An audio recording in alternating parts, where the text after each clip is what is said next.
Assalamualaikum warahmatullahi wabarakatuh. Perkenalkan kami dari kelompok yang beranggotakan Muhammad Abdillah Mutasim, Muhammad Aldio, Hiraldi Ibrahim, dan Irham Malik Taufik.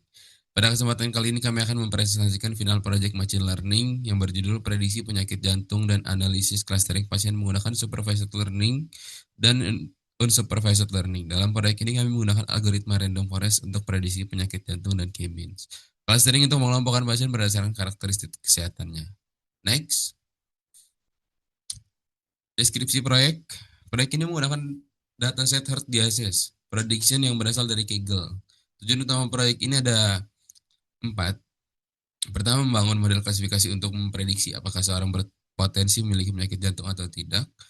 Kedua, mengelompokkan pasien berdasarkan kemiripan karakteristik kesehatan yang menggunakan metode clustering. Dan ketiga, mengimplementasikan model tersebut dan dalam aplikasi berbasis gradio agar dapat digunakan secara interaktif tanpa menjalankan kode Python. Yang keempat, deployment. Aplikasi interaktif berbasis gradio untuk prediksi penyakit jantung tanpa perlu menjalankan kode Python. Next, dataset. Dataset yang kami gunakan ini memiliki 13 atribut utama seperti usia, jenis kelamin, tekanan darah, kadar kolesterol, dan detak jantung maksimum. Tipe nyeri dada dan beberapa atribut kesehatan lainnya. Target pada dataset ini berupa label biner, yaitu apakah pasien memiliki penyakit jantung atau tidak. Data-data tersebut menjadi dasar bagi model machine learning untuk mempelajari pola yang berkaitan dengan penyakit jantung. Next. Selanjutnya akan dibacakan oleh Muhammad Aldio. Tahapan pengerjaan. Alur pengerjaan proyek kami mengusung proses data science, dimulai dari mengimport dataset, kemudian melakukan exploratory data analysis atau EDA untuk memahami karakteristik data. Selanjutnya dilakukan pre-processing data sebelum membangun model random forest. Setelah model selesai dibuat, kami melakukan evaluasi performa model. Kemudian hasil akhirnya diimplementasikan ke aplikasi Gradio. Selanjutnya supervised learning. Selanjutnya saya akan menjelaskan mengenai bagian supervised learning. Algoritma yang kami gunakan adalah random forest classifier. Random forest merupakan algoritma ensemble yang membangun banyak decision tree, kemudian menggabungkan hasil prediksi dari seluruh pohon keputusan tersebut. Pendekatan ini membuat model lebih stabil, meningkatkan akurasi, dan mengurangi resiko overfitting dibandingkan hanya menggunakan satu decision tree.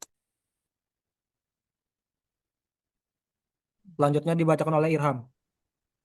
Hasil evaluasi untuk mengevaluasi model, kami menggunakan beberapa metrik. Pertama adalah conversion matrix yang menunjukkan jumlah prediksi benar maupun salah.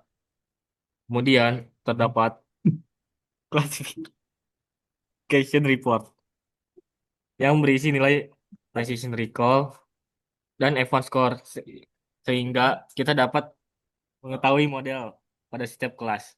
Selain itu, kami juga menampilkan fitur importance, yaitu fitur-fitur yang paling berpengaruh terhadap keputusan model. Pada hasil yang kami peroleh, fitur seperti chest pain type, maximum heart rate, dan CA menjadi faktor yang memiliki kontribusi besar dalam prediksi penyakit jantung. Next. Ah, selain selain klasifikasi, kami juga menerapkan K-means clustering. Berbeda dengan supervised learning, metode ini tidak menggunakan label target. Tujuannya adalah mengelompokkan pasien berdasarkan kemiripan karakteristik kesehatan. Untuk menentukan jumlah clustering terbaik, kami menggunakan elbow method. Kualitas cluster dievaluasi menggunakan Tilhout score dan Davis-Baldwin index. Hasil clustering kemudian divisualisasikan menggunakan PCA dua dimensi sehingga pola antar kelompok pasien menjadi lebih mudah dipahami.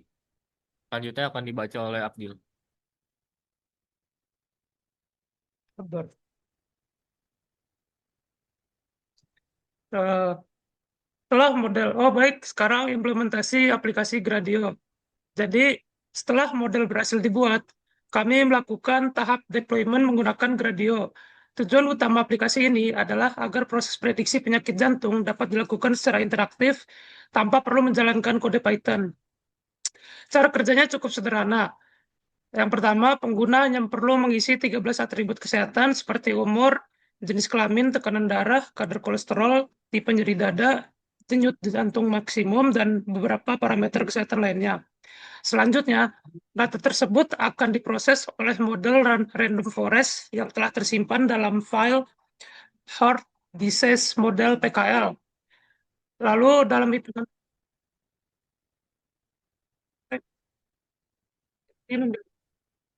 atau tidak. Dengan adanya tidak hanya berhenti pada tahap analisis, tetapi juga dapat berlangsung dimanfaatkan oleh pengguna. Jadi kesimpulannya, pendekatan pertama selection learning menggunakan random forest untuk melakukan prediksi penyakit jantung dengan performa yang baik berdasarkan data pasien. Pendekatan kedua adalah unsupervised learning menggunakan K-means clustering untuk menemukan pola dan kelompok pasien berdasarkan karakteristik kesehatan tanpa menggunakan label. Selain itu, model yang telah dibuat juga berhasil diimplementasikan ke dalam aplikasi Gradio, sehingga proses prediksi menjadi lebih mudah diakses oleh pengguna.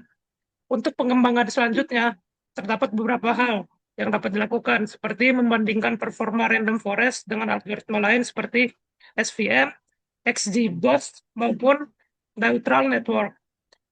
Pada sisi clustering, metode seperti DBScan atau hierarchy clustering juga dapat dicoba untuk memperoleh hasil yang lebih optimal. Selain itu, interpretasi model dapat ditingkatkan menggunakan SEP atau LIME agar alasan dibalik setiap prediksi menjadi lebih mudah dipahami. Terakhir, aplikasi Gradio dapat dikembangkan menjadi aplikasi web yang lebih lengkap, interaktif, dan siap digunakan dalam lingkungan yang lebih luas. Mungkin sekian presentasi dari kelompok kami. Terima kasih atas perhatiannya.